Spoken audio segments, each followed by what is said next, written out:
Doctor ಮಾಯಾ ಸೌಂದರ್ಯದ ಗಣಿ, ಕೋಟ್ಯಾಧಿಪತಿ ವೈದ್ಯೆ. ಆದರೆ ಇವಳ ಕ್ಲಿನಿಕ್‌ಗೆ ಬಂದಂತಹ ಕಾಂಪೌಂಡರ್‌ಗಳು ಒಂದು ವಾರಕ್ಕಿಂತ ಹೆಚ್ಚು ಒಂದು ದಿನಾನೂ ಉಳಿತಾ ಇರಲಿಲ್ಲ. ಯಾಕೆ? ಆಕಾಶ್ ಅನ್ನುವಂತಹ 20 ವರ್ಷದ ಬಡ ಹುಡುಗ ಕೆಲ್ಸಕ್ಕೆ ಸೇರಿರ್ತಾನೆ. ಹಗಲು ಕ್ಲೀನಿಕ್ ಕೆಲಸ ಮಾಡ್ತಾನೆ, ರಾತ್ರಿ ಮಾಯಾಳ ಬಂಗಲೆಯಲ್ಲಿ ಅವಳ ವಿಚಿತ್ರ ಬಯಕೆಗಳನ್ನ ತೀರಿಸುವಂತಹ ಶಿಕ್ಷೆ. ಆ ವಿಚಿತ್ರ ಬಯಕೆಯಾದ್ರೂ ಏನು? ಆ ಐಷಾರಾಮಿ ಬಂಗಲೆಯ ಮುಂದೆ ನಿಂತಿದ್ದ ಆಕಾಶ್‌ನ ಎದೆಯಲ್ಲಿ ನಡುಕವಿತ್ತು. ನಾಸಿಕ್ ಜಿಲ್ಲೆಯ ಪ್ರತಿಷ್ಠಿತ ಕ್ಲಿನಿಕ್‌ನ ಒಡತಿ ಡಾಕ್ಟರ್ ಮಾಯಾ ಬಗ್ಗೆ ಅವನು ಕೇಳಿದ ಮಾತುಗಳೇ ಹಾಗಿತ್ತು. ಅವಳು ಸುಂದರಿ ಎನ್ನುವುದಕ್ಕಿಂತ ಹೆಚ್ಚಾಗಿ ಗಂಡಸರನ್ನ ತಿನ್ನುವ ರಾಕ್ಷಸಿ ಎಂದೇ ಕುಖ್ಯಾತಳಾಗಿದ್ಲು. "ಏನೋ ಹುಡುಗ, ನೋಡ್ತಾನೆ ನಿಂತಿದ್ಯಾ? ಒಳಗಡೆ ಬಾ." ಬಂಗಲೆಯ ಬಾಲ್ಕನಿಯಿಂದ ಕೆಳಬಂದ ಆ ಮಾದಕ ಧ್ವನಿ ಆಕಾಶ್‌ನನ್ನ ಎಚ್ಚರಿಸಿತು. ಒಳಗೆ ಹೋದ ಆಕಾಶ್‌ಗೆ ಮಾಯಾ ಎದುರಾದ್ಲು. ಅವಳ ಸೌಂದರ್ಯ ಅಕ್ಷರಶಃ ಕಣ್ಣು ಕೋರೈಸುವಂತಿತ್ತು. ಆದರೆ ಆ ಕಣ್ಣುಗಳಲ್ಲಿ ಹಸುವಿನಂತಹ ಒಂದು ವಿಚಿತ್ರವಾದ ತೇಜಸ್ಸನ್ನ ಅವನು ಕಂಡ. ಅಲ್ಲ, ಕಾಂಪೌಂಡ್ ಕೆಲಸ ಸಿಗಬೇಕಾದ್ರೆ ಮೆಡಿಕಲ್ ನಾಲೆಡ್ಜ್ ಮಾತ್ರ ಸಾಲದು. ಆಕಾಶ್ ರಾತ್ರಿ ಮನೆಯಲ್ಲಿ ಆಕಾಶ್ ಈ ರಾತ್ರಿ ಪ್ರತಿ ರಾತ್ರಿ ಮನೆಯಲ್ಲಿ ನನ್ನ ಒಂಟಿತನವನ್ನು ದೂರ ಮಾಡೋ ಶಕ್ತಿ ಇರಬೇಕಾಗತ್ತೆ. ವಿಫಲ ಆದರೆ ಮರುದಿನವೇ ನೀನು ಬೀದಿಗೆ ಬೀಳ್ತೀಯ, ಓಕೆನಾ? ಅವಳ ಪ್ರಶ್ನೆಯನ್ನ ನೋಡಿದ್ರೆ ಅಧಿಕಾರ ಇತ್ತು. ಬಡತನದ ಸುಳಿಯಲ್ಲಿರುವಂತಹ ಆಕಾಶು ಮೆಲ್ಲನೆ ಯಾವುದೇ ಯೋಚನೆ ಇಲ್ಲದೆ ತಲೆ ಆಡಿಸ್ದ. ಕ್ಲಿನಿಕ್ ಮುಚ್ಚಿದ ಮೇಲೆ ಕಾರ್ನಲ್ಲಿ ಮನೆಗೆ ಹೋಗುವಾಗ ಮಾಯಾ ಮದ್ಯದ ಬಾಟಲಿಯನ್ನ ತರಿಸ್ಕೊಂಡ್ಳು. ಮನೆಯಲ್ಲಿ AC ತಣ್ಣಗಿದ್ರೂ ಕೂಡ ಆಕಾಶು ಬೆವರುತ್ತಾನೆ ಇದ್ದ.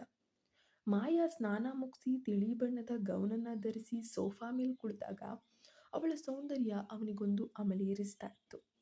"ಇಂದಿನಿಂದ ನೀನು ನನ್ನ ಕೆಲಸಗಾರ ಮಾತ್ರ ಅಲ್ಲ, ನನ್ನ ಇಚ್ಛೆಯಂತೆ ಬದುಕುವಂತಹ ಗೊಂಬೆ" ಎನ್ನುತ್ತಾ ಅವಳು ಅವನನ್ನ ಹತ್ತಿರಕ್ಕೆ ಕರೆದಿದ್ಲು. ಆ ರಾತ್ರಿ ಆಕಾಶ್ಗೆ ಒಂದು ವಿಷಯ ಅನ್ನೋದು ತುಂಬ ಚೆನ್ನಾಗಿ ಅರ್ಥ ಆಗುತ್ತೆ. ಮಾಯಾ ಕೇವಲ ಸುಖ ಬಯಸುವವಳಲ್ಲ, ಅವಳು ಪುರುಷರನ್ನ ಹೈರಾಣಾಗಿಸಿ ಸಂಭ್ರಮಿಸುವಂತಹ ಬೇಟೆಗಾರ್ತಿ ಅಂತ. ಅವಳ ದಣಿಯದ ಹಸಿವಿಗೆ ಆಕಾಶ್ ತನ್ನ ಸರ್ವ ಶಕ್ತಿಯನ್ನ ಧಾರೆ ಎರೆದ. 1 ಗಂಟೆಯ ಆಟದ ನಂತರ ಮಾಯಾ ಅಚ್ಚರಿಯಿಂದ ಅವನತ್ತ ನೋಡಿದ್ಲು. 29 ಜನರಿಂದ ಸಾಧ್ಯವಾಗದ್ದು ಇವತ್ತು ಈ ಹಳ್ಳಿಯ ಹುಡುಗನಿಂದ ಆಗಿದೆ ಎಂದು ಯಾಕೋ ಮನಸ್ಸಿನಲ್ಲೇ ಅವಳು ನಕ್ಕಿದ್ಲು. ದಿನಗಳು ಕಳೆಯುತ್ತಾ ಹೋದಂತೆ ಮಾಯಾಳಿಗೆ ಆಕಾಶ್ ಅನಿವಾರ್ಯವಾಗಿ ಹೋಗ್ತಾನೆ. ಅವಳು ಅವನಿಗೆ ಹಣವನ್ನ ನೀರಿನಂತೆ ಚೆಲ್ಲಾಡ್ತಾಳೆ.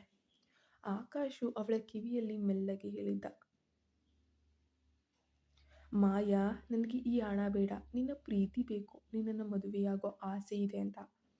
ಮಾಯಾ ಆಲೋಚಿಸಿದ್ಲು, ತನ್ನ ಆಸ್ತಿಯನ್ನ ಸಾಬೀತುಪಡಿಸಲು ಮತ್ತು ಈ ಸುಖವನ್ನ ಕಾಯಂ ಮಾಡಿಕೊಳ್ಳಲು ಇವನೇ ಸರಿಯಾದವನು ಅಂತ ಹೇಳಿ. ಕೊನೆಗೆ ಕೋರ್ಟ್ ಮೆಟ್ಟಿಲೇರಿ ಮದುವೆಯೂ ಕೂಡ ಮುಗಿದು ಹೋಯಿತು. ಹಳ್ಳಿಯ ಬಡ ಹುಡುಗ ಈಗ ಕೋಟ್ಯಾಧಿಪತಿ ಮಾಯಾಳ ಏಕೈಕ ಗಂಡನಾಗಿ ಉಳ್ಕೊಳ್ತಾನೆ. ಮದುವೆಯಾದ ಮೊದಲ ರಾತ್ರಿ ಮಾಯಾ ಮಂಚದ ಮೇಲೆ ಕುಳಿತು ಆಕಾಶ್‌ಗಾಗಿ ತುಂಬ ಕಾತರದಿಂದ ಕಾಯ್ತಾ ಇದ್ಲು.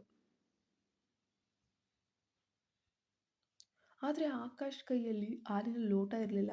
ಬದಲಿಗೆ ಒಂದು ಕಪ್ಪು ಬಣ್ಣದ ಇಂಜೆಕ್ಷನ್ ಸಿರಿಂಜ್ ಹಿಡಿದು ಬಂದಿದ್ದ. ಮಾಯಾ ನಗುತ್ತಾ ಕೇಳಿದ್ಲು, "ಏನಿದು ಆಕಾಶ್, ಇವತ್ತು ಹೊಸ ಪ್ರಯೋಗನಾ?" ಆಕಾಶ್ನ ಮುಖದಲ್ಲಿ ಮೊದಲ ಬಾರಿಗೆ ಆ ಮುಗ್ಧತೆ ಮಾಯವಾಗಿ ಹೋಗಿತ್ತು. ಒಂದು ಕರಾಳವಾದ ನಗು ಮೂಡ್ತಾ ಇತ್ತು. "ಹೌದು ಮಾಯಾ, ಇಷ್ಟು ದಿನ ನೀನು ಪುರುಷರನ್ನ ಬಳಸ್ಕೊಂಡೆ. ಆದರೆ ಆ 29 ಜನರಲ್ಲಿ ನನ್ನ ಅಣ್ಣ ಕೂಡ ಒಬ್ಬನಿದ್ದ. ನಿನ್ನ ಆ ಒಂದು ಹಸಿವಿಗೆ ಸಿಲುಕಿ ಅವನು ಜೀವಂತ ಶವವಾಗಿ ಮನೆಗೆ ಬಂದಿದ್ದ. ಅಂದೇ ನಾನು ನಿರ್ಧರಿಸಿದೆ, ನಿನ್ನ ಈ ಮಾಯಾಲೋಕಕ್ಕೆ ಬೆಂಕಿ ಹಚ್ಚಲೇಬೇಕು ಅಂತ." ಮಾಯಾ ಗಾಬರಿಯಿಂದ ಎದ್ದೇಳಲು ಪ್ರಯತ್ನಿಸಿದ್ಲು, ಆದರೆ ಅವಳ ಕಾಲುಗಳು ಜಡವಾಗಿದ್ವು. ಆಕಾಶ್ ಮುಂದುವರಿಸಿದ, "ಕಳೆದ 1 ತಿಂಗಳಿಂದ ನಾನು ನಿನಗೆ ಕೊಟ್ಟದ್ದು ಮಧುರವಾದ ಪ್ರೀತಿಯಲ್ಲ, ನಿನ್ನ ಮೆದುಳನ್ನ ನಿಷ್ಕ್ರಿಯಗೊಳಿಸುವಂತಹ ವಿಷದ ಹನಿಗಳು. ಈಗ ಈ ಆಸ್ತಿ, ಈ ಬಂಗಲೆ ಎಲ್ಲವೂ ನನ್ನ ಹೆಸರಿನಲ್ಲಿದೆ. ನೀನು ಇನ್ನುಳಿದ ಜೀವನವನ್ನ ಇದೇ ಮನೆಯಲ್ಲಿ ಒಬ್ಬ ಪಾರ್ಶ್ವವಾಯು ಪೀಡಿತ ರೋಗಿಯಾಗಿ ಕಳೀಬೇಕು. ನಿನ್ನನ್ನ ನೋಡ್ಕೊಳ್ಳಲು ನಾನು ಒಬ್ಬ ಕಾಂಪೌಂಡರನ್ನ ಖಂಡಿತ ನೇಮಿಸ್ತೇನೆ" ಅಂತಾನೆ. ಮಾಯಾ ಕಣ್ಣೀರನ್ನ ಹಾಕ್ತಿದ್ಲು, ಆದರೆ ಆಕಾಶ್ ಬಾಗಿಲನ್ನ ಹಾಕಿ ಹೊರ ನಡೆದಿದ್ದ. ಬಂಗಲೆಯ ಚಿತ್ರಣ ಈಗ ಸಂಪೂರ್ಣವಾಗಿ ಬದಲಾಗಿತ್ತು. ನಿನ್ನೆವರೆಗೆ ಅಬ್ಬರಿಸ್ತಿದ್ದ ಡಾಕ್ಟರ್ ಮಾಯಾ ಈಗ ತನ್ನದೇ ಮಲಗುವ ಕೋಣೆಯಲ್ಲಿ ಜೀವಂತ ಶವದಂತೆ ಬಿದ್ದಿದ್ಲು. ಆಕಾಶ್ ಬಾಗಿಲು ತೆರೆದು ಒಳಗೆ ಬಂದ. ಅವನ ಕೈಯಲ್ಲಿ ಈಗ ಹಳೆಯ ಹರಿದ ಬಟ್ಟೆಗಳಿರಲಿಲ್ಲ, ಬದಲಿಗೆ ಬ್ರ್ಯಾಂಡೆಡ್ ಸೂಟ್ ಇತ್ತು. ಹೇಗಿದೀಯಾ ಮಾಯಾ? ನೋಡು ನಿನ್ನ ಕ್ಲಿನಿಕ್ ಇವತ್ತು ಹೌಸ್‌ಫುಲ್ ಆಗ್ಬಿಟ್ಟಿದೆ. ಆದ್ರೆ ಒಂದು ಸಣ್ಣ ಬದಲಾವಣೆ ಇದೆ. ಅಲ್ಲಿ ಬಡವರಿಗೆ ಉಚಿತ ಚಿಕಿತ್ಸೆ ಕೂಡ ಸಿಗ್ತಾ ಇದೆ. ನಿನ್ನ ಬ್ಯಾಂಕ್ ಬ್ಯಾಲೆನ್ಸ್ ಅದಕ್ಕೆ ಚೆನ್ನಾಗಿ ಬಳಕೆ ಆಗ್ತಿದೆ ಕಣೆ ಎಂದು ಆಕಾಶ್ ಕುಹಕವಾಗಿ ನಕ್ಕಿದ್ದ. ಮಾಯಾಳ ಕಣ್ಣುಗಳಲ್ಲಿ ಬೆಂಕಿ ಇತ್ತು, ಆದ್ರೆ ನಾಲಿಗೆಗೆ ಶಕ್ತಿ ಇರಲಿಲ್ಲ. ಆಕಾಶ್ ಅವಳ ಹತ್ತಿರ ಬಂದು ಕಿವಿಯಲ್ಲಿ ಪಿಸುಗುಟ್ಟಿದ್ದ. ನಿನ್ನ ಪಾಪದ ಹಣ ನನ್ನ ಅಣ್ಣನ ಪ್ರಾಣ ತರಲು ಸಾಧ್ಯವಿಲ್ಲ, ಆದರೆ ಸಾವಿರಾರು ಬಡವರ ಪ್ರಾಣ ಉಳಿಸ್ತಾ ಇದೆ. ಇದಕ್ಕಿಂತ ದೊಡ್ಡ ಸೇಡು ಇನ್ನೇನಿದೆ ಅಂತ.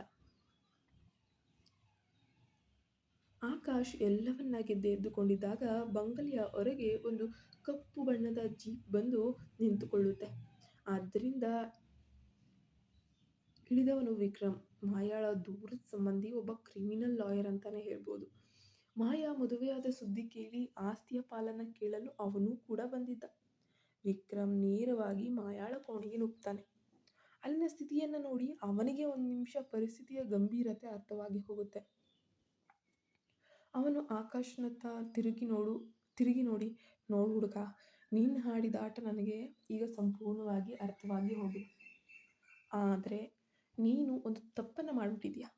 ಈ ಆಸ್ತಿಯ ಪತ್ರಗಳಲ್ಲಿ ಮಾಯಾಳ ಸಹಿ ಅಸಲಿಯಾಗಿದ್ರೂ ಮದುವೆಯಾದ 24 ಗಂಟೆಯಲ್ಲಿ ಅವಳು ಇಷ್ಟು ಬೇಗ ಅನಾರೋಗ್ಯಕ್ಕೆ ತುತ್ತಾದದ್ದು ಪೊಲೀಸರಿಗೆ ಅನುಮಾನ ತರಿಸುತ್ತೆ ತಾನೆ ಅಂತ ಹೇಳಿ ಬೆದರಿಸ್ದ.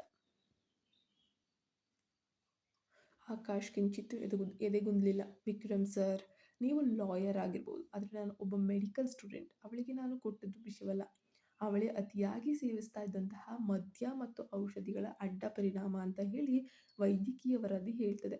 ಬೇಕಿದ್ರೆ ಒಂದು ಸಲ ನೀವು ಪರೀಕ್ಷೆ ಖಂಡಿತ ಮಾಡಿಸಬಹುದು ಅಂದ. ವಿಕ್ರಮ್ ಮತ್ತೆ ಆಕಾಶ್ ನಡುವೆ ಈಗ ಬಂಗಲೆಯೊಳಗೆ ಶೀತಲವಾದ ಸಮರ ಅನ್ನೋದು ಶುರುವಾಗತ್ತೆ. ವಿಕ್ರಮ್ಗೆ ಮಾಯಾಳನ್ನ ಗುಣಪಡಿಸಿ ಆಕೆಯ ಮೂಲಕ ಆಕಾಶ್ನನ್ನ ಜೈಲಿಗೆ ಕಳಿಸ್ಬಿಡ್ಬೇಕು ಅನ್ನೋಂಥದ್ದು ಇದೆ. ಆದರೆ ಆಕಾಶ್ ಹಿಂಗಾದ್ರೂ ಮಾಡಿ ವಿಕ್ರಮ್ನನ್ನ ಅಲ್ಲಿಂದ ಓಡಿಸ್ಲೇಬೇಕಾಗಿತ್ತು. ಒಂದು ರಾತ್ರಿ ವಿಕ್ರಮು ಬಹಳ ರಹಸ್ಯವಾಗಿ ಮಾಯಾಳಿಗೆ ಬೇರೆ ಔಷಧಿಯನ್ನು ನೀಡೋಕೆ ಅಂತ ಹೇಳಿ ಪ್ರಯತ್ನಿಸಿದಾಗ ಆಕಾಶ್ ಅವನನ್ನು ರೆಡ್ ಹ್ಯಾಂಡ್ ಆಗಿ ಹಿಡಿದಾಕ್ತಾನೆ. ಆದರೆ ಆಕಾಶ್ ಮಾಡಿದ ಒಂದು ಕೆಲಸ ವಿಕ್ರಮ್ನನ್ನು ನಡಗಿಸುತ್ತೆ. ಆಕಾಶ್ ಮಾಯಾಳನ್ನು ವಿಕ್ರಮ್ನನ್ನು ಎದುರೇ ನಡೆಸಲು ಪ್ರಯತ್ನಿಸಿದ. ಹೌದು, ಮಾಯಾಳ ಕಾಲುಗಳಲ್ಲಿ ಈಗ ಒಂದು ಮಟ್ಟಕ್ಕೆ ಚಲನೆ ಇತ್ತು. ಆಕಾಶ್ ನಗುತ್ತಾ ಹೇಳಿದ್ದ, ವಿಕ್ರಮ್, ನಾನು ಅವಳಿಗೆ ಯಾವುದೇ ರೀತಿ ಪಾರ್ಶ್ವವಾಯು ಬರೆಸಿಲ್ಲ ಕಣೋ. ಬದಲಿಗೆ ಅವಳನ್ನು ಒಂದು ಮಾಯಾಲೋಕದಲ್ಲಿ ಇರಿಸಿದ್ದೆ ಅಷ್ಟೆ. ಈಗ ಇಡೀ ಊರಿನ ಮುಂದೆ ಅವಳು ಮದುವೆಯಾಗಿ ಸುಖವಾಗಿದ್ದಾಳೆ ಎಂಬ ನಾಟಕ ಮುಗಿದಿದೆ. ಈಗ ಅವಳನ್ನು ನಿನ್ನ ಕೈಗೆ ಒಪ್ಪಿಸ್ತೇನೆ. ಆದರೆ ನೆನಪಿಡು, ಅವಳ ಹಳೆಯ ಕ್ರಿಮಿನಲ್ ರೆಕಾರ್ಡ್ಸ್ ಕಂಪ್ಲೀಟಾಗಿ ನನ್ನ ಹತ್ರ ಇದೆ. ಅವಳು ಎದ್ದ ತಕ್ಷಣ ಮೊದಲು ಹೋಗುವುದು ಜೈಲಿಗೆ, ನಿನ್ನ ಜೊತೆಗೆ. ಈ ಒಂದು ಶಾಕಿಂಗ್ ಟ್ವಿಸ್ಟ್ ಕೇಳಿದ ತಕ್ಷಣ ವಿಕ್ರಮ್ಗೆ ಫುಲ್ಲು ಭಯ ಆಗೋಯ್ತು. ಭಯದಿಂದ ಅಲ್ಲಿಂದ ಓಡ್ ಹೋದ ಮಾಯಾಳನ್ನ ಬಿಟ್ಟು. ಆಕಾಶ್ ಮಾಯಾಳ ಹತ್ತಿರ ಹೋಗಿ ಅವಳ ಕೈಗೆ ಡೈವೋರ್ಸ್ ಪೇಪರ್ ಮತ್ತು ಜೈಲಿಗೆ ಹೋಗುವಂಥ ವಾರೆಂಟ್ ಎರಡನ್ನೂ ಕೂಡ ಕೈಗೆ ಕೊಟ್ಟ. ಮಾಯಾ, ನಿನ್ನ ಅಹಂಕಾರವನ್ನು ಅಳಿಸೋಕೆ ನಾನು ನಿನ್ನನ್ನು ಸಾಯಿಸುವ ಅಗತ್ಯ ಖಂಡಿತ ಇಲ್ಲ. ನಿನ್ನ ಸೌಂದರ್ಯ ಮತ್ತು ಅಧಿಕಾರ ಎರಡನ್ನ ಕಸಿದುಕೊಂಡ್ರೆ ಸಾಕು. ಈಗ ಈ ಬಂಗಲೆಯಿಂದ ಹೊರನಡೆ. ಹೊರಗೆ ನಿನಗಾಗಿ ಪೊಲೀಸ್ ಜೀಪ್ ವೇಟ್ ಮಾಡ್ತಾ ಇದೆ ಅಂತ ಹೇಳ್ತಾನೆ. ಅದನ್ನು ಹೇಳಿ ಆಕಾಶ್ ಅವಳನ್ನು ಹೊರಗೆ ತಳ್ತಾನೆ. ಬಡವನೊಬ್ಬ ತನ್ನ ಸೇಡನ್ನು ಇಡೀ ಸಾಮ್ರಾಜ್ಯವನ್ನೇ ಮಣ್ಪಾಲ್ ಮಾಡುತ್ತೆ. ತನ್ನ ಅಣ್ಣನ ಮೇಲಿನ ಪ್ರೀತಿಯಿಂದ ಆಕೆಯನ್ನೇ ಸರ್ವನಾಶ ಮಾಡ್ತಾನೆ. ಆಕಾಶ್ ಈಗ ಬಂಗಲೆಯನ್ನು ಒಂದು ಅನಾಥಾಶ್ರಮವಾಗಿ ಪರಿವರ್ತಿಸೋಕೆ ಮುಂದಾಗ್ತಾನೆ. ಇದರಿಂದ ಕಲಿಬೇಕಾಗಿರೋದೇನು? ಅಧರ್ಮದ ಆದಿಯಲ್ಲಿ ಕಳಿಸಿರುವಂತಹ ಸಾಮ್ರಾಜ್ಯ ಧರ್ಮದ ಒಂದೇ ಒಂದು ಸಣ್ಣ ಹೊಡೆತಕ್ಕೆ ಕುಸಿದು ಬೀಳುತ್ತೆ. ನಮ್ಮ ಚಾನಲ್ಗೆ ಸಬ್ಸ್ಕ್ರೈಬ್ ಆಗಿ.